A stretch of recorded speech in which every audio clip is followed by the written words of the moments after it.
Olá a todos, é um prazer estar aqui com vocês no curso de Finanças Públicas. Eu vou trabalhar com vocês a disciplina Teoria das Finanças Públicas. Meu nome é Simone Bastos, eu sou economista, mestre em Economia Aplicada pela Universidade de Viçosa. Sou atualmente doutorando em Psicologia com a linha de pesquisa na área de desempenho organizacional. E vamos, no decorrer aí desse próximo mês, apresentar para vocês tópicos especiais que discutem sobre o que é finanças públicas, né? Então, a partir de agora eu vou começar a apresentar para vocês o conteúdo da nossa disciplina, tá? Nós vamos começar a unidade 1 tratando do Estado e economia. Então, nós temos o Estado e seu papel na visão de Gramsci e hegemonia.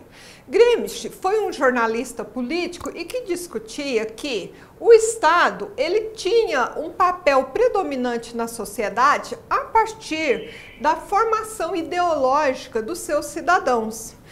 Em geral, a ideologia era utilizada para definir a condição de poder de determinados grupos, né, de determinados indivíduos que utilizavam de uma ideologia aceita pelos seus pares, pela sociedade, para impor aquele pensamento. Então, Gramsci vem falando, olha, o Estado ele é formado por esse conjunto de pessoas que conseguem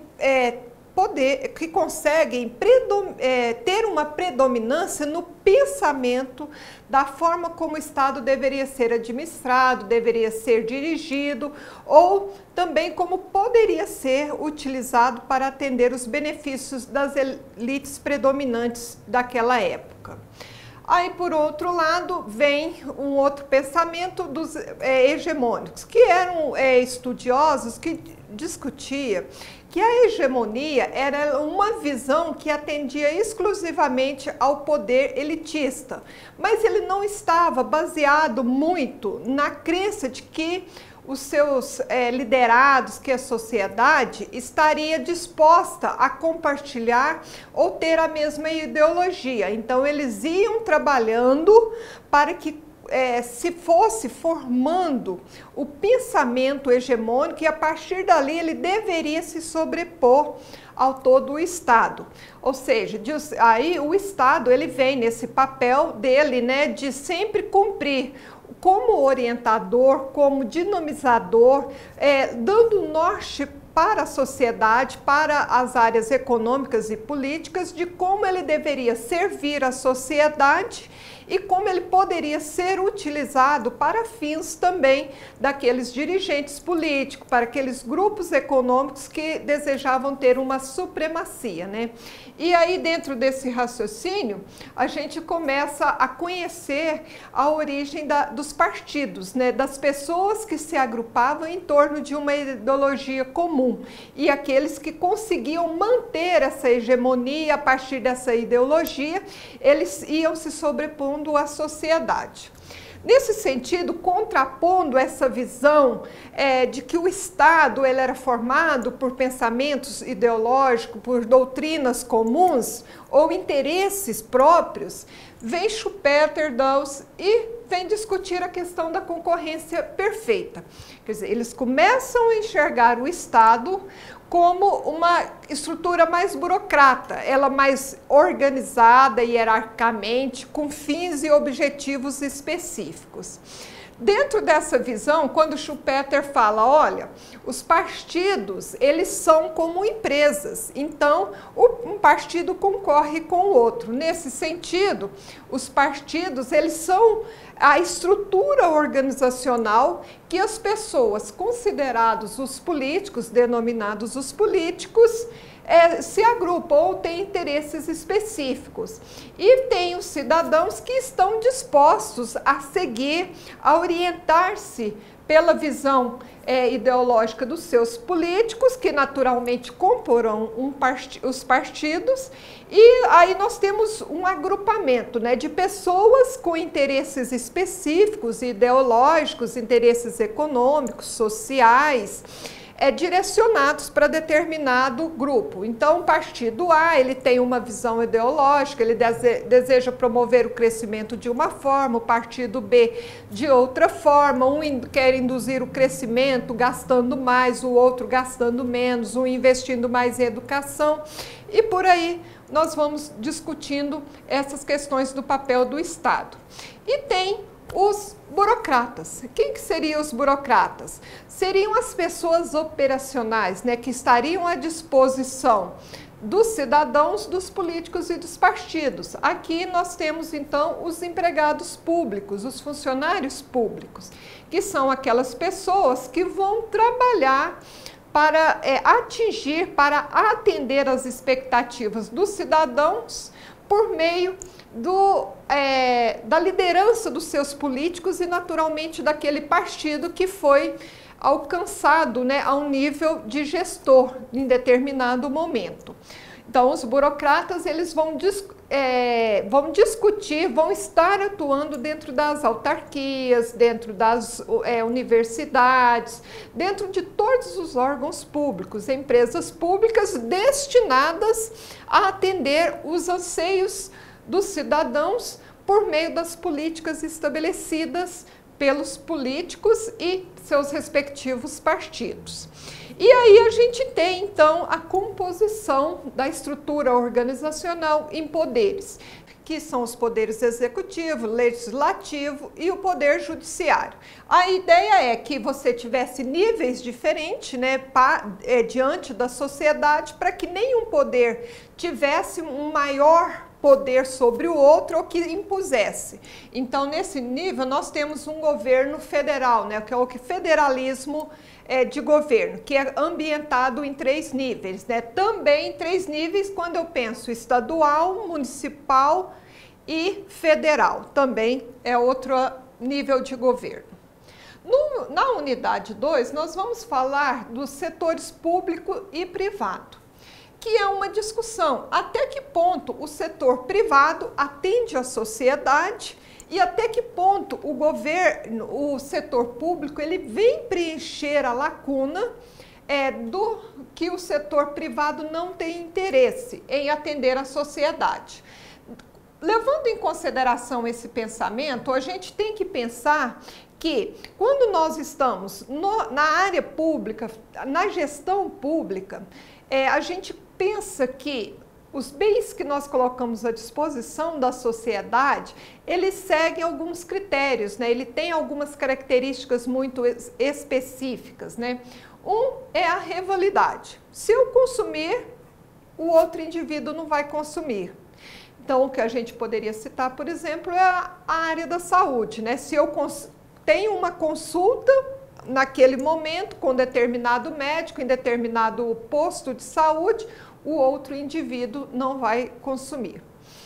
A questão da exclusão quando eu consumo um determinado bem, eu exauro aquele bem e o outro não vai ter acesso.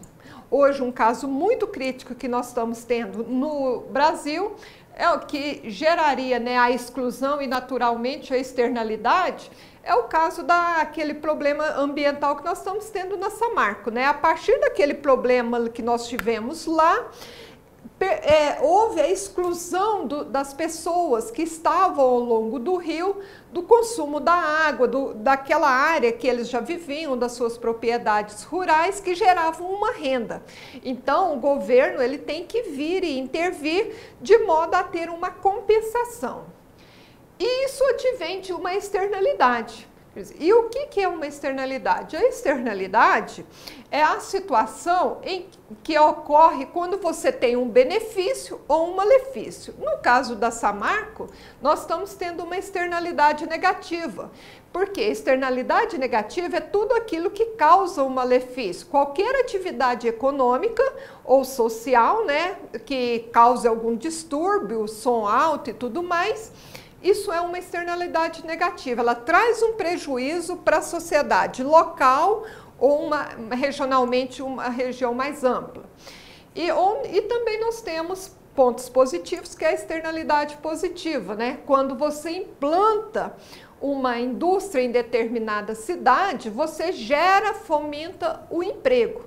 Então, isso é uma externalidade, mas o governo ele tem que estar ali apoiando, né? E normalmente o que nós temos, os casos mais conhecidos, é subsídios de impostos, né? Ou isenção de impostos. Então, as externalidades positivas é tudo aquilo que traz benefício. A instalação, por exemplo, de um ponto de ônibus em determinada região, um terminal que traga, né, maior mobilidade para a sociedade. Hoje nós estamos vendo na capital a situação em criando as ciclovias, né, ligando os principais parques às universidades. Isso é uma externalidade positiva.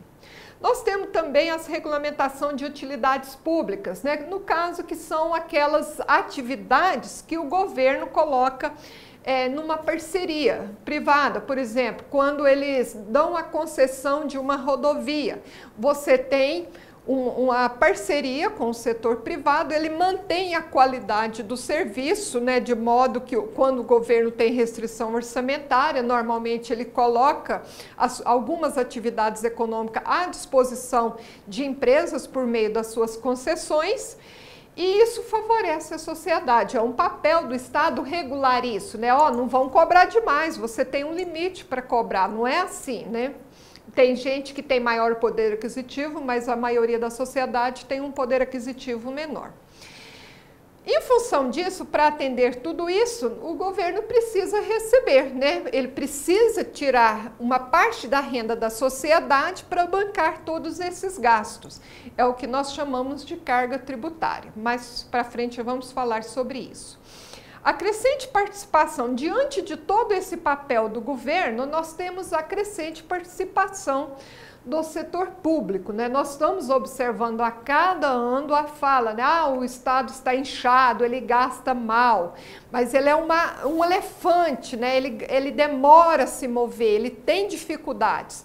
Então, como ele é muito gigante, todas as definições, reorganizações, com foco empresarialmente falando, é difícil, né? Além do que, muitas vezes o governo precisa investir em áreas que o setor privado não tem, mas que também não traz retorno econômico. Por isso, daí a importância do Estado. Na unidade 3, nós vamos falar sobre os tributos. O que são os tributos? São as receitas que o governo tem para atender toda essa demanda da sociedade, né? Satisfazer e promover o bem-estar, a qualidade de vida, educação, saúde, lazer, tudo isso que nós temos. Então, receitas, elas têm uma visão. Segundo as categorias econômicas, nós vamos falar da base tributária e falar também dos principais tributos que hoje existem no país. Falaremos em seguida da incidência, que é a incidência econômica e a qualificação.